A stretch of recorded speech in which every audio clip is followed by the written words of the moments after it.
ድንጋይ አንወረውርም ጭብጦ ለያዘ ጭብጦ አንይዝለትም መልሱ ከራሱ ስለሆነ ይህንን ቃል የምናገኘው በዛሬ ታቦቱ እዚህ ጋር ቆሞ በመናከብረው በቅዱስ ዮሐንስ በእጁ የተጻፈ ነው።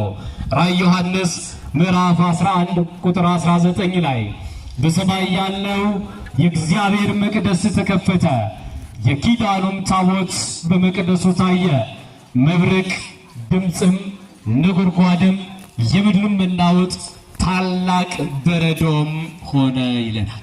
ወረባችን ምን ነበረ? ወልደ ነጎድጓድ። ምንድነው የሆነው?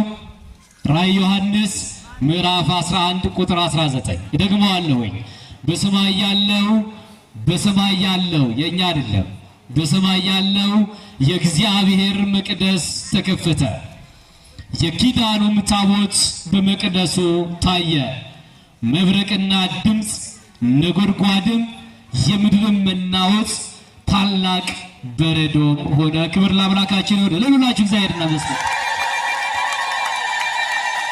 ታዲያ እኛ የቆምንባት ስፍራ በምድር ያለች ብቻ አይደለችም። የት ያለነው? በሰማይ። ምንድነው ያለን? በሰማይ ያለው የእግዚአብሔር ቤተ መቅደስ ተከፈተ። ይህ ቤት የማን ቤት ነው? የማን ቤት ነው?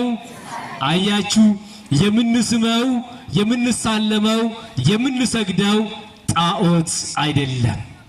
እንዲህ ይለናል ሐዋርያው ቅዱስ ጳውሎስ ለመንፈስ ልጁ ለጢሞቴዎስ በጻፈው ሁለተኛ ጢሞቴዎስ ምዕራፍ 3 ቁጥር 15 ላይ ስንመለከት ይህ ቤት የእግዚአብሔር ቤት ነው፣ በዚህ ቤት ውስጥ ሁላችንም እንሰግዳለን፣ እንባረካለን፣ እንቀደሳለን። ክብር ለአምላካችን ይሁንልን። በሰማይ ያለው ቤተ መቅደስ ዛሬም በምድር አለች። ስንገባ ዘለን አንገባባትም፣ እንዲህ እንላታለን፣ ሰላም ለኪ ኦ ቅድስት ቤተ ክርስቲያን አምሳለ ኢየሩሳሌም ሰማያዊት። በሰማይ ላለችው ቤተ መቅደስ ምሳሌ የሆንሽው በምድር የምንገባብሽ የምንወለድብሽ የምናድግብሽ የምንከብርብሽ ለዘላለም የምናርፍብሽ ቅድስት ቤተ ክርስቲያን ሆይ ሰላምታ ላንቺ ይገባል ብለን ሰግደን እንገባለን። ክብር ለአምላካችን ይሁን።